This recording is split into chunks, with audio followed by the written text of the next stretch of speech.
9, 8, 7, 6, 5, 4, 3, 2, 1.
Good morning and welcome to the John DeVito Show. It is Friday and we made it.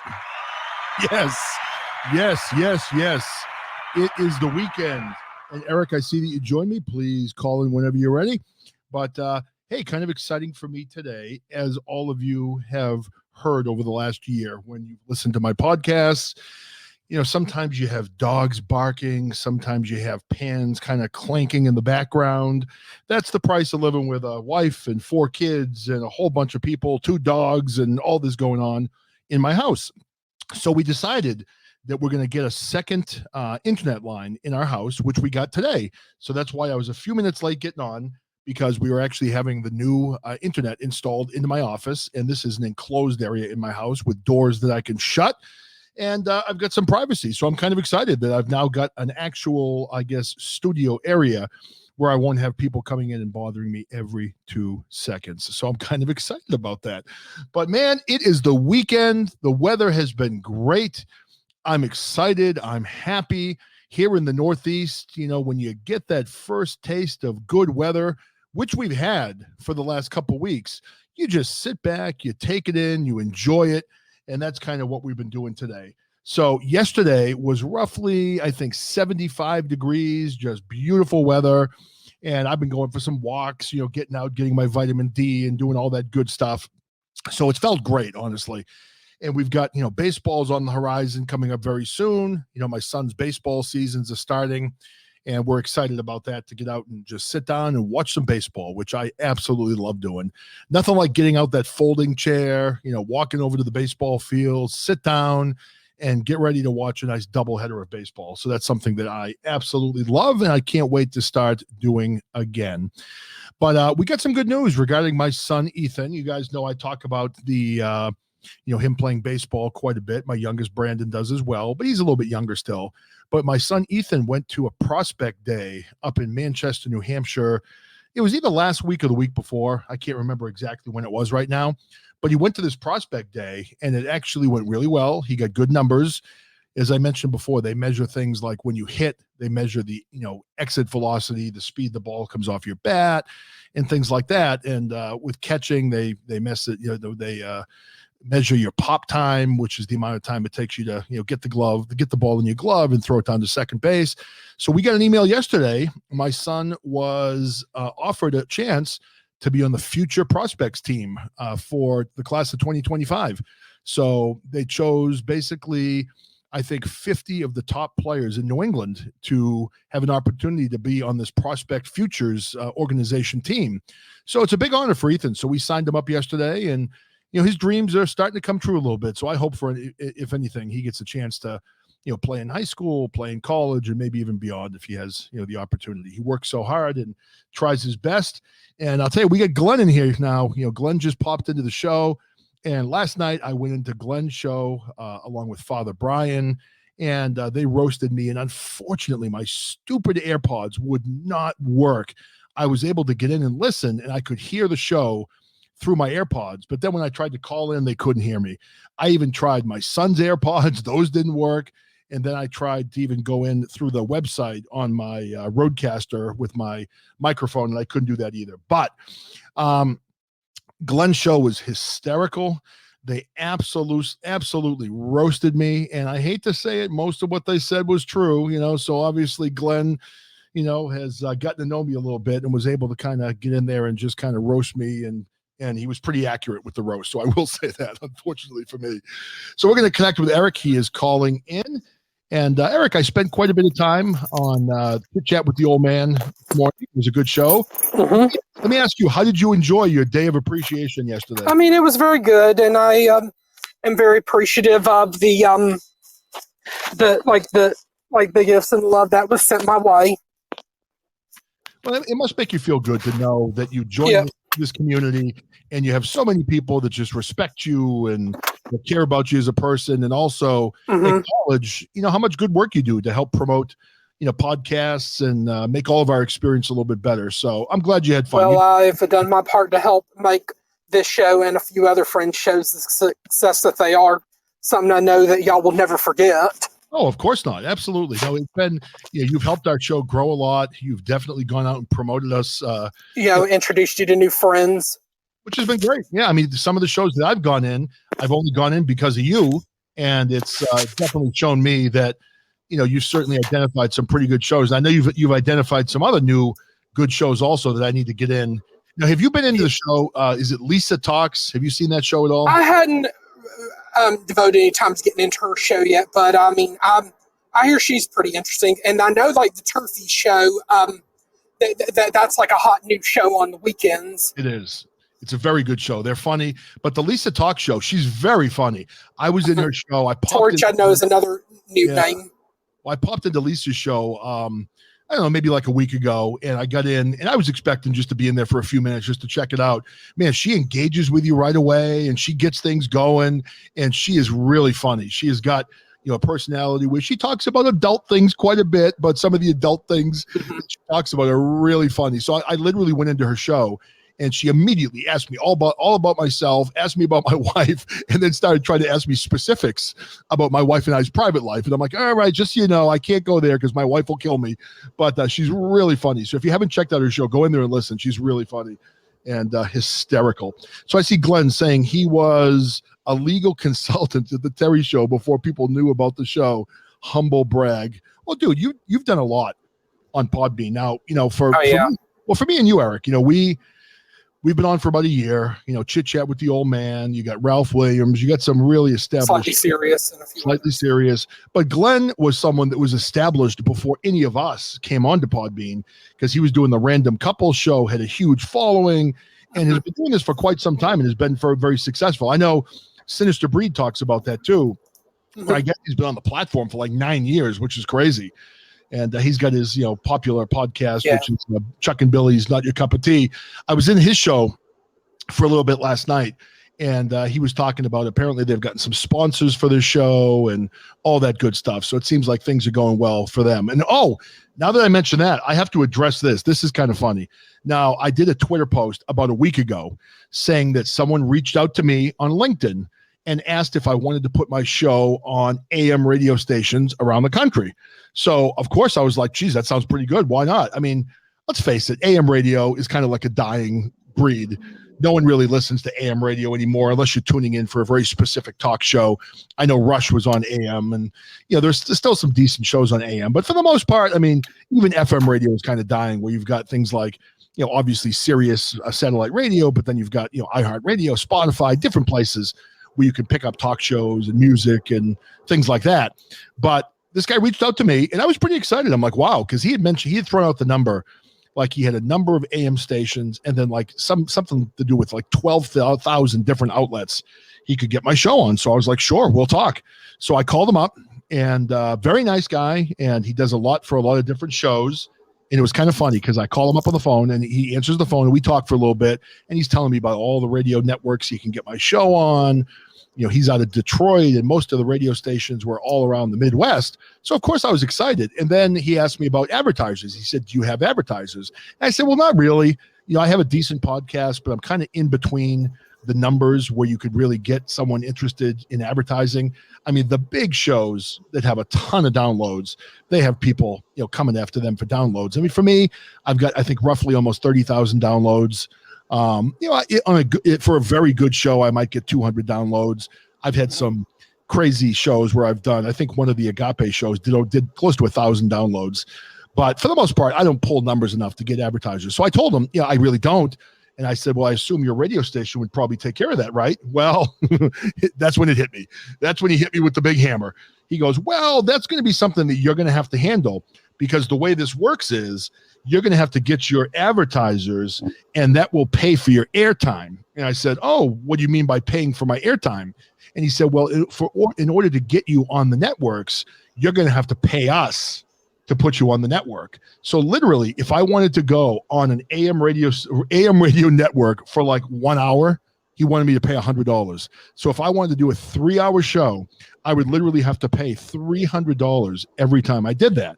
So he's a super nice guy. I don't mean to, put down what he's offering me, but I mean, I'm not interested in paying. I'm doing this as a hobby. And if I'm good enough and I can get my show out there, great. And if I'm not, it's a hobby and it's all good. But I'm not ready to pay to put my show out there. That sounds to me like, he's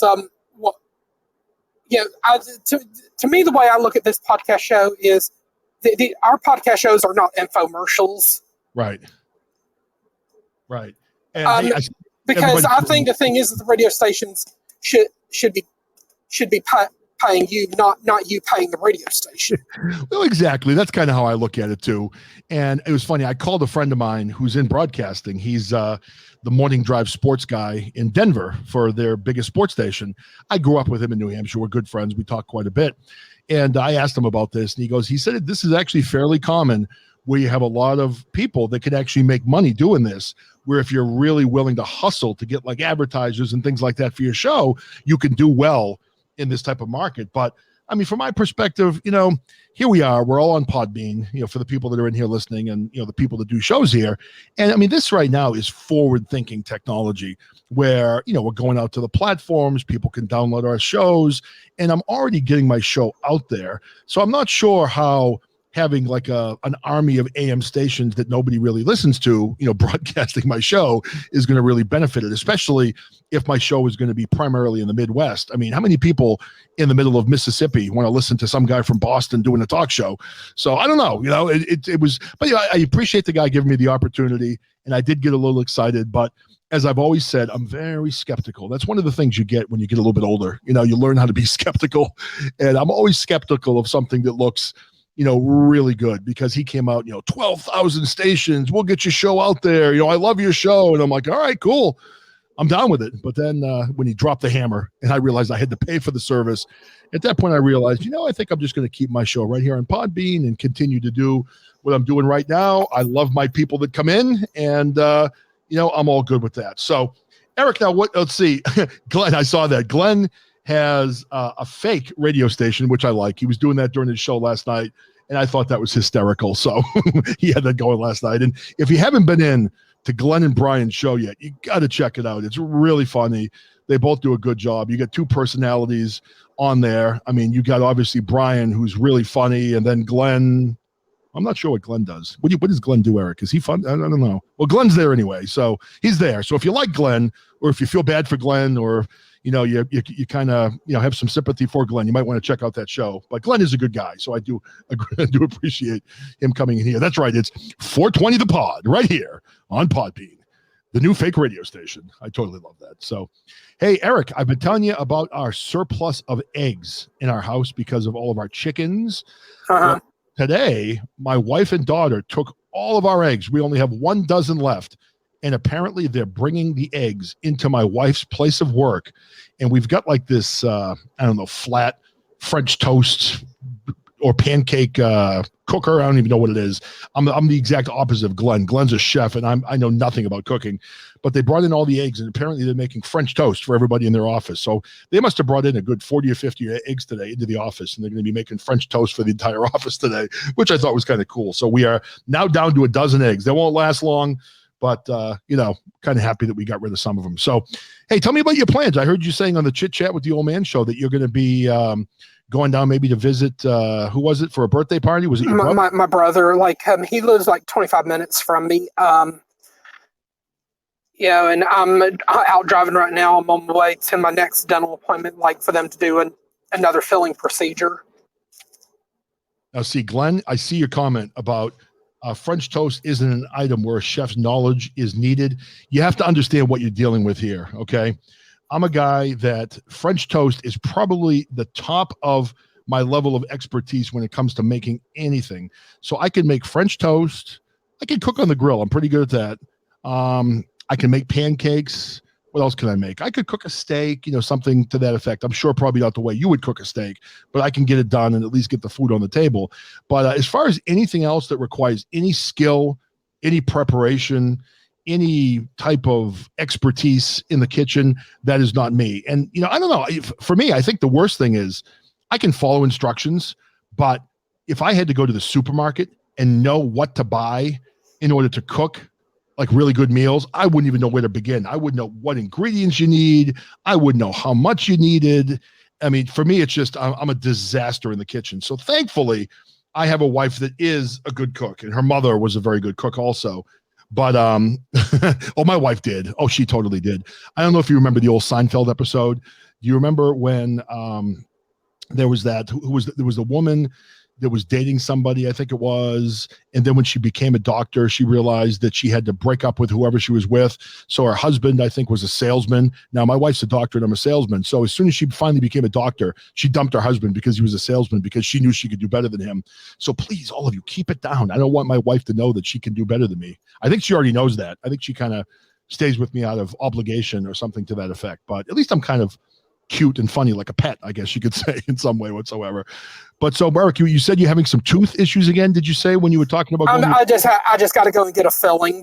Oh boy, yeah, but my trust account's paying for that. That's good. That's good that you have the trust account that helps you out and things like that, where you can get some money. And that's one thing I'm trying to figure out right now, because I told you about my son Matt, where he's now getting payments from the state, because he has autism. But they say that if he has his own checking account and the balance goes too high in his checking account, they will take money out of his monthly check.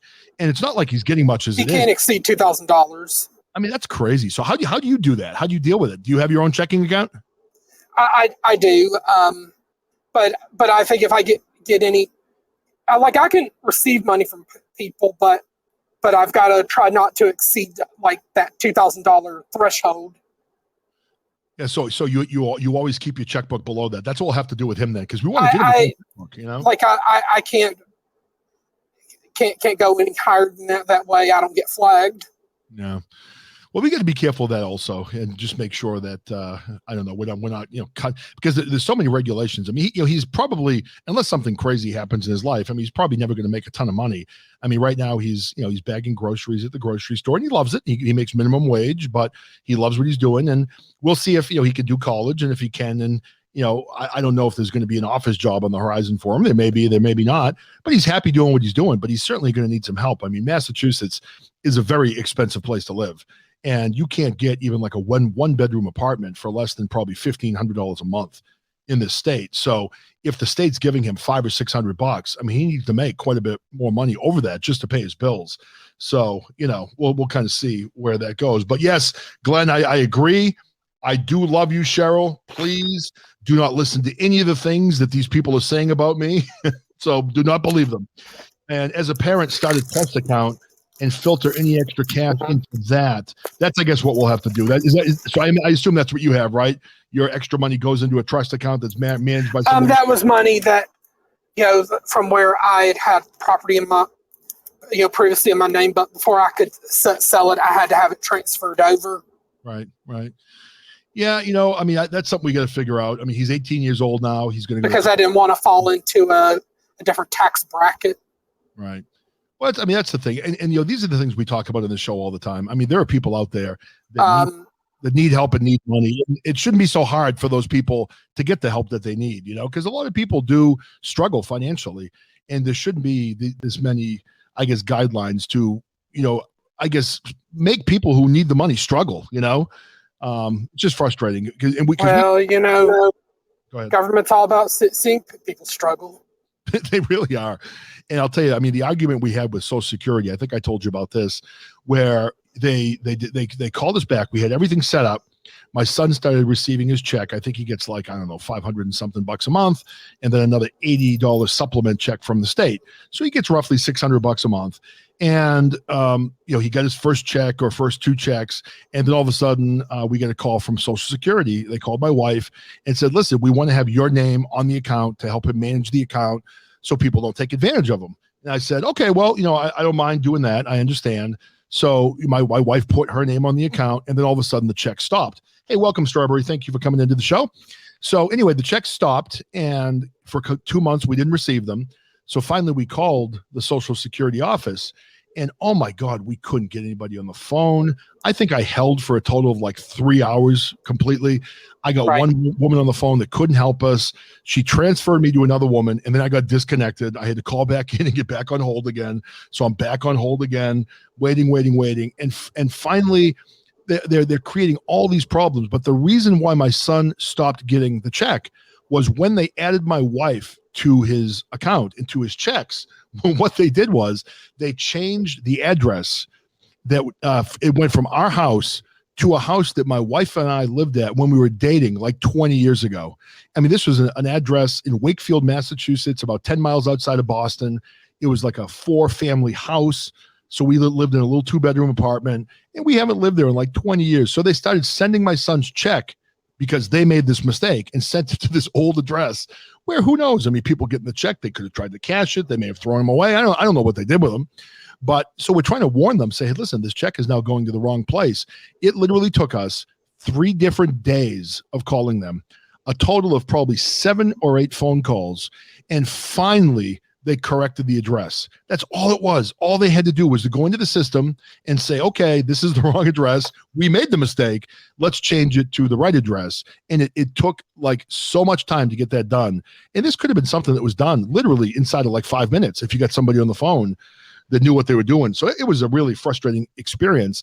And I guess, Eric, what I worry about is I'm not sure if you get any help or if you can do it by yourself, but I doubt my son would be able to navigate that. If me and my wife were gone, I don't think he'd be able to do that on his own and figure out how to solve that problem. Now, is that something you could do on your own? Would you be able to call Social Security and get that done, or would you need some help from somebody to get it done? I mean, I think if I was in doubt and, not sure where to start, then that's when probably I would have to get like outside help.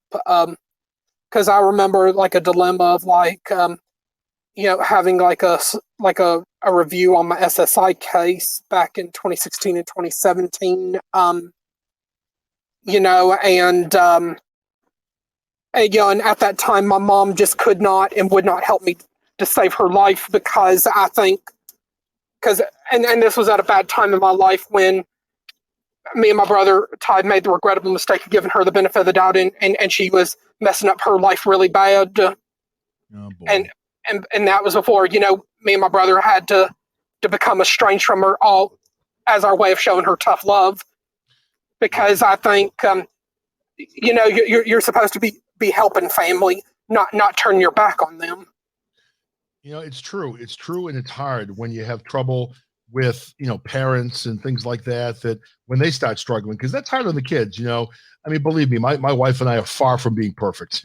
I mean, far. My kids would definitely tell you that, but it's hard when your parents start struggling and you have to kind of sometimes do things like that. I had a period of time in my life where I've talked about this a little bit in the past, but I had a father that was very abusive. He was emotionally abusive.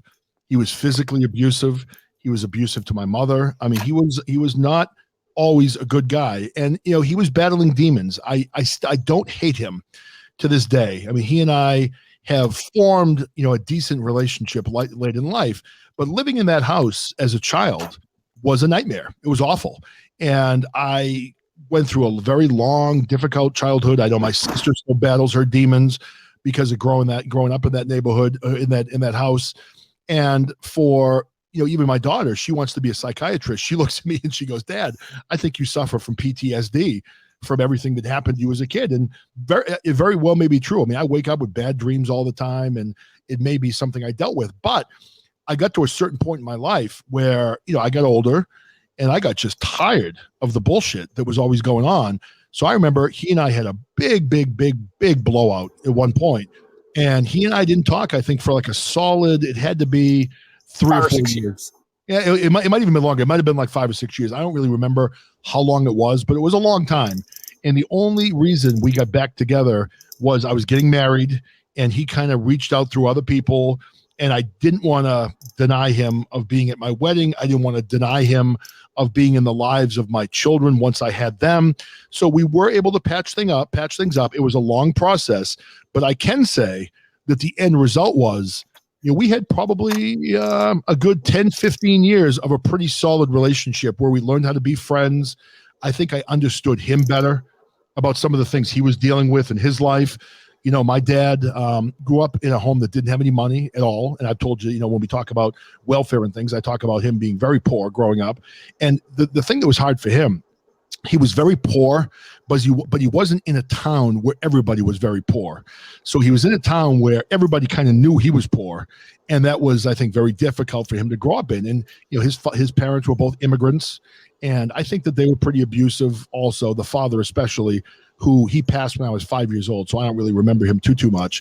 But my father went through a lot. And then, he had a lot of unfortunate bad luck in his life. I mean, he had some dreams that didn't work out, that were always a frustration for him. And then he finally met my mother. And I mean, he was in love with my mother. She was a beautiful young woman.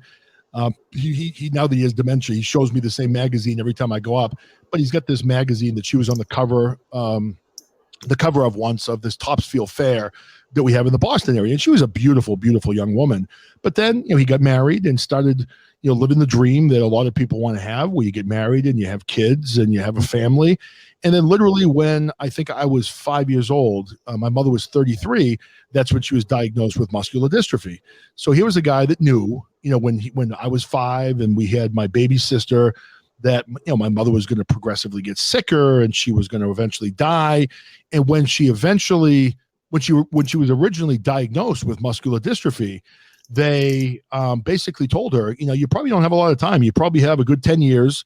She amazingly ended up living until she was 67 years old. So she, didn't listen at all and kind of broke all the expectations as to how long she would live. But I mean, I can't imagine what it was like for him being a single guy. He was an only child as a kid. So he was a single father, not a single father, but he thought he was going to be a single father. And he had to progressively watch my mother get sick over the years. And he was the only, wage earner because she was a nurse, but she couldn't really work anymore. And I think about a lot of the stress that he went through. And it's not an excuse for anything that happened. But I think when you get older, you do look at it and realize that, man, sometimes life can get hard. And I've certainly had that with my 4 kids. I mean, there are times, man, when life is hard, it's stressful. And sometimes you want to curl up in a little ball. But, as a parent, you can't do that. You need to kind of fight forward and whatever else. So the good news is, I mean, that whole story with me, like you're talking about, is, my father and I were able to patch up that relationship. And the sad part is, and this is what's really tough, like he kind of changed a little bit and was a lot more of a welcoming person. I can say he was actually a very good grandfather to my children. But then when he had this stroke and he ended up developing the vascular dementia that he has now, he's unfortunately reverted back to the guy he used to be a little bit. And it's kind of strange how it happens. It's almost like right now, my father is living in like 1980. I swear to God, he, remembers things from that era. He still sometimes thinks that, my sister and I live at home, and it's just kind of strange the way it works. But I know you went through a lot, man. So, I mean, have you been able to maybe salvage that relationship with your mother, or are you still estranged from her at this point? I'm still estranged from her, because I think she was like, she had went, took a path of where, she thinks she doesn't have a problem, and she thinks that everybody around her is the problem, and that the whole world's just out to get her. Oh man! And she knows that couldn't be further from the truth. But at the same time, I think she is probably suffering from undiagnosed depression, where she probably has that depression to where she just cannot fight back and pull us out of the rubble. Yeah. I mean, it's hard though when you end up being estranged from somebody like your mother, or like I was with my father. What people that haven't been through that don't realize is it takes a lot of effort to I don't want to say the word hate, but I guess to be estranged from somebody, it takes a lot of effort to block somebody out of your life, because you have to really use a lot of your own energy in order to kind of maintain that. And a lot of that energy is called tough love too. Like It is. in my case. It is. No, I think it is. I think it is tough. It is tough love. And hopefully, I hope for you, I hope that maybe your mother comes around at some point, because I imagine this is going to bother you at some point. And she's probably going to have needs to have her Wendy Williams moment at some point where she's like bawling about like, I'm not proud of the girl that I was, but had I not been that girl, I would not be the woman that I am today.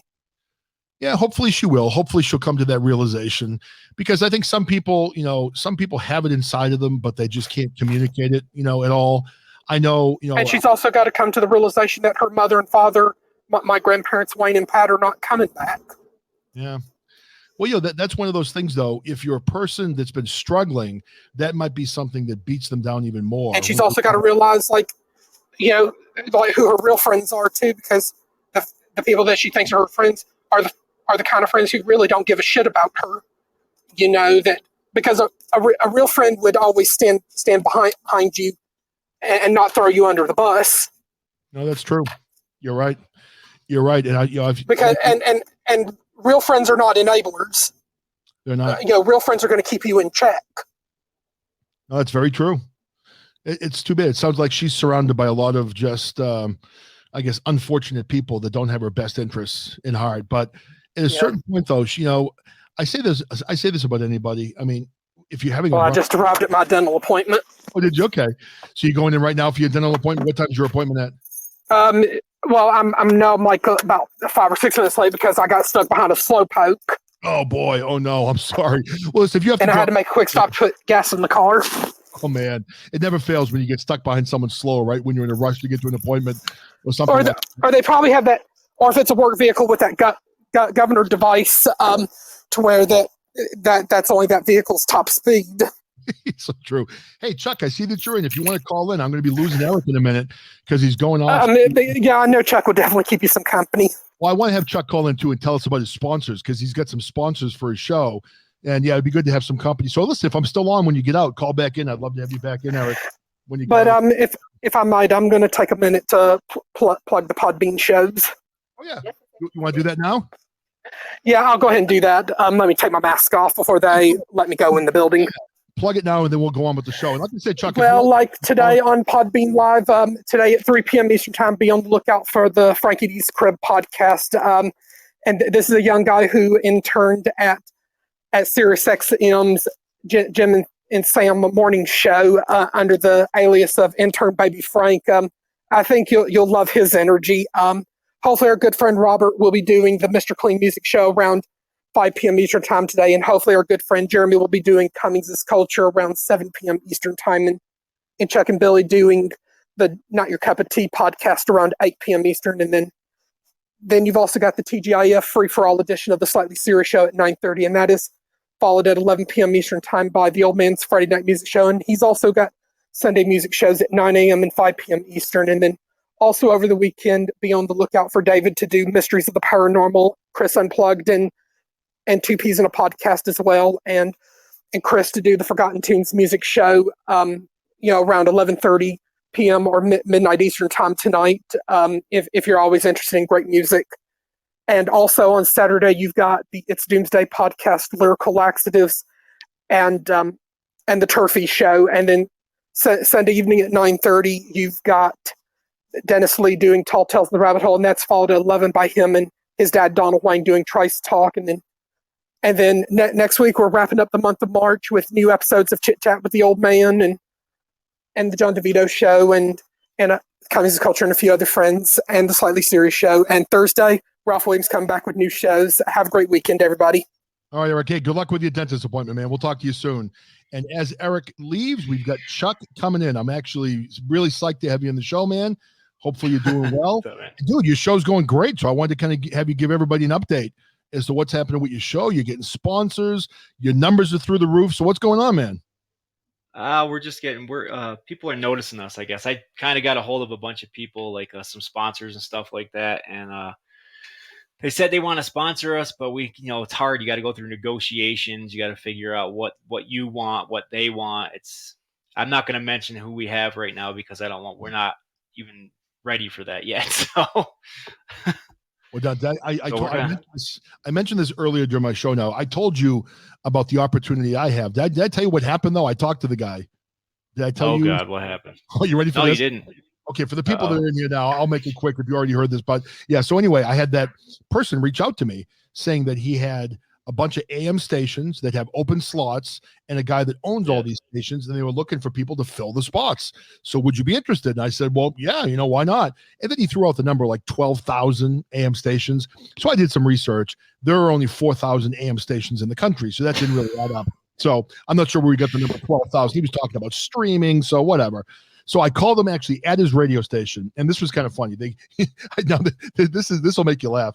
I should have known there was a problem. Where number one, I gave him my cell phone number, and he said, "Well, the guy that owns these radio stations doesn't let us make external phone calls, so you're going to have to call me." And I said, "Okay, I can do that." What? And then when he sent me the application, and the application I had to fill out, had a bunch of information on it. And then if I sent it in, I had to fax it to the station. I mean, let's face it, damn it, I'm old, but I haven't sent the fax in 10 years. Who the hell still faxes in this day and age, who right? fucking does it? A fax. I don't have a fax machine. So anyway, so that kind of happened. So I got the guy on the phone, and really nice guy. I really like him. Nothing negative against him. He's just doing his job. So he explains the whole thing. We'll get you show in all these AM radio stations across the Midwest. We'll broadcast your show. We'll do this. We'll do that. And I'm like, all right, hey, it all sounds great. And then he asked me, do you have sponsors and advertising? I said, well, I'm in a place with my podcast where I have really good numbers for your average everyday podcast, but I'm not someone that has like 1 million downloads. I've got, 30,000 downloads, and that's not bad for your regular everyday show, but it's not, enough to really justify anyone to pay any significant money to sponsor my show. So he's like, oh, so he said, okay, well, that's going to be your responsibility anyway. I said, well, what do you mean by that? And he said, okay, if you want to come onto our network, you have to pay to be on the network. And I said, what do you mean I have to pay? And he said, okay, well, give me an example. If you want to broadcast a show for 1 hour, that's $100. And so if you want to come on for 3 hours, it's $300 every time you broadcast. And I said, so at this point, I'm like, I got my phone on mute, looking at my wife going, fuck this isn't going to happen. But he was nice. Yeah. So I was being nice back to him. So I said, well, I got to be honest with you. I'm not really looking to get into a scenario where I pay to be on stations that nobody listens to. Because face it, exactly. AM radio is dead. It really is dead. Oh yeah. It probably won't even be in existence within 5 years. And you think they'd be looking to pay podcasters to get their shows on. So yeah, that went by the wayside, and that's why I always say at this point in my life, I'm always very skeptical because people. That sucks. Trying to screw you. That sucks. That fucking sucks, though. I was excited for you, and then they kind of threw you the fucking hardball, and you're like, wait a minute. Exactly. Well, it's funny. I talked to my buddy Mike, who's a sportscaster in Denver, morning drive sports guy, and he said actually this is pretty common. He said in that business, and he said there are a lot of people that do very well doing that. Where if you're willing to hustle and get your advertising, and you have to create the commercials and do all that stuff, people do very well in paying for airtime.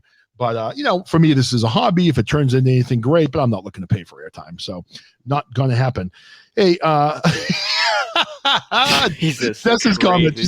You see Jess's comment? People at AM stations use fax machines. Exactly, because they're so old and shit. They don't even know what's going on. That was hysterical. It's so true. I saw a picture of the guy that owned the network, and honest to God, he looked like he was 90. He made Joe Biden look like a teenager. He was so old. He was so old. He was the guy holding the tablets. Exactly. They're in the 10 Commandments. I can see people call it, listen to my show. So, John, why does your show have all advertisements for like Geritol and Depends diapers and nursing home commercials and things like that? That's my market, man. That's who I'm talking to. That's what we do. We just make our own commercials and say fuck it, and people love it. So they're like, we love hearing your commercials. We're like, yeah, well. Hey, so for people, so for people to listen to this, because I'm going to send this out as a download everywhere. I get a lot of downloads of my shows. So for people that haven't heard your show before, tell people out there where your show can be found, what your show's about. Give people a little idea as to where they can check your show. Because I'll tell you right now, if you guys have not been in Chuck and Billy's Not Your Cup of Tea podcast, you're missing out. It's friggin' hysterical. The guys are funny, and you will literally leave that show with tears running down your face. I mean, it's that funny. So, tell people about your show a little bit. People that haven't heard it before. Well, our show's kind of vulgar. It's more adult oriented. We say whatever the fuck we want. We do whatever the fuck we want. So we do funny commercials. We have a commercial called Earth Wind Church. It's about crazy ass molesting priest, but we don't care. We're also changing the show, John. I don't know if you heard that last night. We're changing the show. I was off before that. What are you changing it to? What are you doing? We're going to keep the comedy and everything, but we're going to do things like things are going to be at random. Like we'll be talking and then we'll just all of a sudden a segment will pop up. Now we have a segment called Dirty Thoughts, and it's going to be like Dirty Thoughts with Chuck and Billy. And we're just going to say a dirty poem, and then that's going to be it. It's just going to come up at random. We're not even going to know. So we're going to there's going to be points where we have to come up with a dirty poem at the top of our head. So we got to be ready. I like the sound of that. Great. A little improvisation, just kind of coming up with stuff off the top of your head. It's going to be great. You got a little topic maybe you and I could do right now? I'd like to kind of maybe do some shit right now and get people going a little bit. I'm trying to think of something we could do. I mean, it's springtime. What can we do? A springtime topic, I don't know. Well, I was going to say before we do that, there is this one sponsor that wants to sponsor us. I told you last time that this guy makes serial killer figures. That's awesome. And he is willing to, what did he say? Oh, raffle off a serial killer figure to a lucky winner on our show. Oh my God. So me and Billy are going to do a live Twitch, me and him together, and we're going to have everybody come in and we're going to play a game, and whoever wins gets the figure, and we'll have the guy send it to him. He said, I could absolutely do that. That's awesome. I don't know if you checked out the figures, but his John Wayne Gacy's and his Ted Bundy's, he's got a Richard Ramirez. They're phenomenal. My wife's going to kill me. I'm going to have a full selection. I collect all kinds of shit. I'm going to have like a full collection of like serial killers on my desk now. She's going to be like, what the fuck are you doing? I mean, if you can see what I'm looking at right now, I've got like my sports bobbleheads. I've got the guys from the Big Bang Theory. I've got like little USB like things with those guys. I've got just stuff everywhere. I'm like a pack rat. So that's what I'm going to have next. I've got my little Negan doll from The Walking Dead looking at me right now. So I'm going to have my serial killers. That'll be motivation though for the horror movie shows, right? Because we got to get back. Yeah, hell yeah. I miss doing those. Yeah, we do, man. We do. But, we got to do one, definitely. Absolutely. So, hey, Cummings, I'm not sure if you're still here. I saw that you popped into the room. For everybody out there, I don't know if you know, and hopefully Cummings doesn't mind me mentioning this, but apparently his grandfather has taken a turn for the worst. He's been battling some health issues, and his kidneys are shutting down right now. So Cummings was saying he's kind of in the middle of that right now. So, buddy, if you're out there and you hear me, I just want to say prayers to you, man. I'm thinking about you, and we've all been there when you have, people that you really love start getting sick and they're not doing well. So, we'll all be thinking about you and praying for you, brother. So hopefully things may turn out for the best, but I don't know. Me and Billy will say a prayer for you on the show tonight when we start. That'd be good. Definitely. Well, yeah, you could do on your show. You should just do a segment of making fun of Cummings. Then, now with that last name, we could do it now. Cummings. I mean, you take a look at that name. Cummings is culture. I don't know. I don't know. Coming is culture. I'm not sure if you take that S off at the end, it's a whole new show. Yeah, coming in culture. I don't know. All right, Jeremy, we're after you already, man. So when I get Chuck on, we go nuts. So hey, how are things going for you in Ecuador? How's life down there? Is everything going well? Good. I just remodeled my house. I built my own podcast room. Nice. I'm in it right now, but it's not completed. I need a soundproof door, which I'm getting, which is going to cost me a fucking fortune. But anyways, I'm kind of excited because I'll be in my own room and I can actually fucking do my own podcast and not bother anybody. And because my wife always hears me, like, if me and Billy are laughing, she's like, you guys are so fucking loud. I was like, I mean, you guys, you can only hear me. It's like exactly. Well, see, what I'm doing right now is I am actually, our house, we bought this house from this other family, and in the back there's like a in-law apartment where the grandmother used to live, and so we've been using that for offices. We have a bed in here if someone needs to sleep over or whatever. But our house is like a really long house the way it's set up, so we have Wi-Fi on the other side of the house, and it doesn't work in this office, which has been a pain in the ass. So literally before my show today, we had the Charter guy come out and put another internet thing here in my office. So now for the first time, I'm actually in my office with closed doors, where I don't have like dogs barking, kids coming up to me and bugging me in the middle of the show. And you're right, every time I swear, I'm getting like eye rolls from my wife. So now I can do my podcast in peace without being interrupted, So I'm doing the same thing right now. But yeah, I don't have locked doors. Well, that's what I got. I actually built it, put foam inside the walls with a double-sided what the fuck is it? I can't remember the name of it. Drywall. Jesus Christ, why can't I even think of that? Anyways, double-sided drywall. So I got foam inside of there. Then there's going to be foam on the inside of the podcast room. Nice. And then my soundproof door. So, and I got my lights. I got my I actually got figures like you do. I got my fucking DC Marvel fucking figures I've had since I was fucking young, and my serial killer figures. I got some horror figures, and I'm all set. So it's too bad. I mean, if you're ever back here, we put up a very solid Halloween decorations in our house. We have full-blown animatronic. I can never say the word right. I think I finally said it right. But we have animatronic like Freddy Krueger, Jason, Michael Myers. They're all up on the front porch, strobe lights, smoke machines, and then we got tons of stuff like all through the woods, leading down to our house because we're set back in the woods a little bit. So we always have one of those houses where it's pretty kick-ass for Halloween.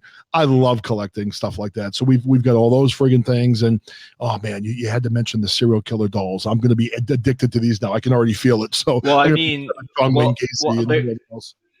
Yeah, but I mean, it's going to be cool. You got to come into the show on Twitch when we do it, and we're going to auction off he's going to give us a one at random. I mean, if you get to look at it, he's got the Zodiac Killer one. That one I want really bad. It's so awesome. And these are all handmade. He doesn't they're not made by a fucking a 3D printer or anything. He puts them together. He hand makes all of these. These must be expensive, right? Amazing. They must cost some money to make these. I mean, they must be expensive to buy these. Yeah, I would think, but it's cool though. They're collectibles. That's awesome. They are. They are expensive, but I mean, I think the John Wayne Gacy one, the first version when he was Patches before he changed it to Pogo, right? He that one's like $149, and then his other one is like $129. I mean, they're expensive, but he's willing to auction them off because he's got a bunch. So I mean, fuck yeah, if they're gonna auction them off, people are gonna be all over the Bag 'em and Tag 'em show just to win a fucking prize. So how do you like Twitch so far? Because I've been in Twitch a few times when the VOP network was we had a few shows over than that. I went in to kind of check out Twitch, and it seems like it's pretty good. How do you like it so far? Oh, I've always liked Twitch. I've been on Twitch for a few years. I would stream games and shit. People would play games with me on PlayStation or whatever, and it would be a blast. That's what I'm gonna do. I'm going to play a game on PlayStation. Everybody's got to play. You can play on your phone, so you can watch us, and play the game. So it's going to be pretty cool. So that's how you guys are going to win the character. So yeah, I'm going to have to do that then. That'd be kind of cool because I'd like to get a chance of winning one of those. Now, it was funny. You were talking about the serial killers. Now I'm thinking about that, of course. And once I get my mind on that, I can't get away from it. But man, John Wayne Gacy, what a fucked up guy. I mean, this guy was dressing up like a clown. I mean, what a skill. I mean, what do you know about him? I mean, I know a lot about him. I assume you do too. I mean, what do you know about John Wayne Gacy? I mean, he has got to be the fucking creepiest serial killer out of all of them, I think. He was, there was a lot of things I saw that I didn't even know. He moved to Vegas, and he actually, when he lived in Chicago, he moved to Vegas, and he worked in a mortuary by himself, cleaning up after it. And it was what the fuck? And he was only making what was it, $5 an hour? And it was fuck that, man. There's no way. He was there for the love of the job. He wasn't there for the money. It was the love of the job. Like you say, if you're a serial killer and you have that feeling, at least you're around the dead body, so you know what it's gonna feel like. Right. So straight up that when you kill somebody, you're like, okay, I know what that looks like and how it feels because I've been around it. So it's no. His dad was a piece of shit. That I can tell you that much. Well, it seems that's usually pretty common with serial killers, where there's a lot of abuse in the home. Well, his dad would abuse his wife, his own wife, and his John Wayne Gacy would see it, and kind of take it to heart. And then his dad would always call him a little sissy boy and stupid and mama's boy, because John Wayne Gacy was really close with his mom. Right. And John went to jail for assaulting some kid, 15-year-old kid. They sat and watched porno movies, and they watched and they drank together, and then he brought him into the bedroom, handcuffed him, and started choking him. He went to jail for 2 years, but he didn't get 10. It was 10 years. He got out in 18 months. Wow. So I guess he had model behavior when he was in. How the hell did he get out so quick? Yeah, he got out because he could talk his way out of things so much. He could do it in high school. He could do it in middle school. And when he was in, he said that he would never do it again and blah, blah. Then he got arrested many other times. But one kid, he picked him up at a bus station, and he asked the kid to do sexual favors to him, and the kid freaked out and called the cops. He got arrested, but the kid never showed up to court, so it never went to trial. Nothing happened. So they could have. Yeah, he got away yeah. It was bad, man. Now, how many kids did he end up killing? I mean, he killed a ton of kids. 33, and he dumped 6 of them in the river, but they only found 4. And didn't he have some buried in his house? Weren't they buried in his house also, like in the basement or something? Yeah, he had them buried in his crawl space. He had 29 bodies buried in his crawl space. He had 1 buried in his driveway, and I think 2 buried in his garage. Jesus. Yeah, that guy, out of anybody out there, he is the one guy that just freaks me the hell out when I think about him. But some people, man, I'll tell you, I've told this story before, and this is about a guy. I played football with a guy in college. All right. This guy, yep. I won't say his name, but he was a tough son of a bitch. He was this big, just ugly, hairy bastard, hair from all over his body, just like this mean, nasty son of a bitch. And when you played football, and he was dirty, he hit people. He was a badass. He was crazy. I was afraid of this guy, and I was on the team with him. And I remember this one time, and this is the honest to God truth. He literally walks up to a few of us, and we're like, "Hey man, what's up? How was your summer? We were coming back to football camp." He's like, had a job working for the state, and I was cleaning up after, when animals got hit and things like that. And I had to clean up, for car accidents when people were, killed in the accidents. We had to clean up around the cars and things like that. So he goes, there was this one fatality. This girl, her head literally, I guess, hit the windshield, went through the windshield, whatever it was, and she passed away. So this crazy son of a bitch took some of her hair from the windshield and kept it with him in his wallet. So he literally pulled out the hair, and he's like, look, here's the hair from the girl that died in the car accident. And I remember just looking at him going, what the fuck is wrong with this guy? He should be in prison. He's crazy. But I mean, that's just the way he thought. I mean, it was nothing to him. It was like matter of fact. And all of us were in a circle talking to him, and we're all just like scared shitless. Like, should we report this guy to the police? What the fuck? It was just crazy. But, there are some people out there, man, that normal things just don't register with them. And yeah, that's true. That's definitely true. I don't know. Hey, I got a gift. I appreciate that. Yeah, I gave you a gift. No problem. Thank you. Thank you. So when you next go on? Tonight. We're on tonight. What time tonight? Yeah, we're gonna 8:00. We're gonna talk about some weird shit. We're gonna talk about bad dates. We're gonna talk about sex gone wrong. Sex gone and wrong. why ugly guys are with hot chicks. We don't understand that. Well, for me, I can shed some light on that right away. I mean, you hear stories about, okay, they're nice guys. No, I think when you see an ugly guy with a hot chick, one of two things are big. Either the wallet or the junk. It has to be one of the two. I mean, I see no other reason why it happens, but you see these women who are like models dating these ugly friggin' guys, and you have to wonder why. So what's your reasoning for that? Why do you think that happens? Okay, I live in Ecuador, and there's some butt fucking ugly people here. Okay, I'm just being honest. Don't get me wrong, there's some pretty women and everything like that, but I've seen gorgeous women with guys that have like buck teeth that could gnaw ear of corn through a tennis racket and zits, and I don't understand it at all. I'm like, wait a minute, how? There's no way. There's no fucking way that this guy got this girl from looking like that. Either he's got tons of money, And 90% of the time they're not driving, they're always walking. So he's either got a big junk or he's got some money somewhere, because I'm confused on the whole situation. It's like really bad. It's going to be either big junk or a big wallet. It's got to be the two. It's going to be, Yeah, or maybe both. Who knows? If she's super hot, maybe it's both. I don't know, man. But it's if true. she's super hot, she's probably just desperate because she's probably got crabs or fucking gonorrhea or some goddamn thing. That's or herpes. He'll never know because he's stupid. It's like, okay. Yeah, it's just bad. Unfortunately, I've been there twice in college, and the whole crabs thing is not pleasant. I can make that very clear to anybody in here. Trust me if you can, avoid that pitfall if you can in life, because it is not a pleasant place to be. That's all I'm going to say. And the worst thing is now, one of the times where I ended up getting that awful thing, I got it literally from my roommate. Now, don't go down that that rabbit hole. Nothing happened between my roommate and I. It wasn't a test product.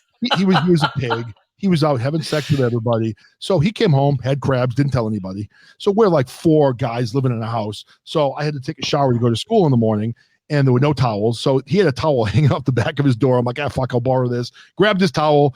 2 days later, guess what I have? And then he decides to tell everybody, oh, yeah, man, I found out like 3 or 4 days ago I had that. I just didn't tell anybody. Like, dude, what? So we had to like fumigate the whole house. All the guys in the house got it, thanks to my roommate. And that is definitely a college memory I could do without. So thanks a lot, Sean. I probably would have thrown him out I would probably have thrown him out the fucking window. Yeah, and you can imagine we weren't happy at all. And I'm Italian, so I'm kind of a hairy bastard. So that made it even less pleasant, as you can imagine. So it is what. Well, I'm Italian too, so yeah, I'm guessing. So yeah, not pleasant. That's the good thing. I mean, all the years, I've never caught an STD, never once. I don't know how, but never once, ever. Oh, that's always a good thing to avoid that. I've been pretty lucky with all that stuff too. But and I've been with some skanky bitches, and it's like, how do I not have anything? I know. Yeah, back in my younger days, I wasn't always that selective, so I guess I was kind of fortunate too with all that stuff. So, hey, listen, we're getting up to 12:30. I got to get back to work. But Chuck, I wanted to, thank you for coming in the show. I'm going to have to wrap up this big bag, boy. So if you want to tell everybody again, what time your show's on, if people who download the show don't know where to get it. I mean, if you want to be in Chuck and Billy's show, you got to get on the Podbean, going live. What other platforms can they maybe watch you on right now? Are you broadcasting? We're on on Twitch or? We're on iHeartRadio. We're on Listen Tunes. I think that's what it's called. We're on TuneIn, all that crap. We're on a lot of stuff except for Spotify and Apple because they hate us. So I'm kidding. They will not. They've sent me emails stating that we are way too vulgar for their show, for their app. I was like, what? Now, I've heard worse. My question is now, do they play Cardi B's song WAP or WAP, whatever the hell it is? I'm sure they play that song every 2 seconds, and that's not too vulgar, but your show is, right? I love these. Oh, yeah, of course. These yeah, that's great. So, all right, man, listen, I'm going to have to wrap this up, but thank you for joining me, Chuck. I appreciate it. Yeah, no problem, man. No problem, John. All right, everybody, take care, and we'll see you maybe over the weekend. If not, we'll see you sometime next week. All right, take care, all. Thank you. Later. Later, man.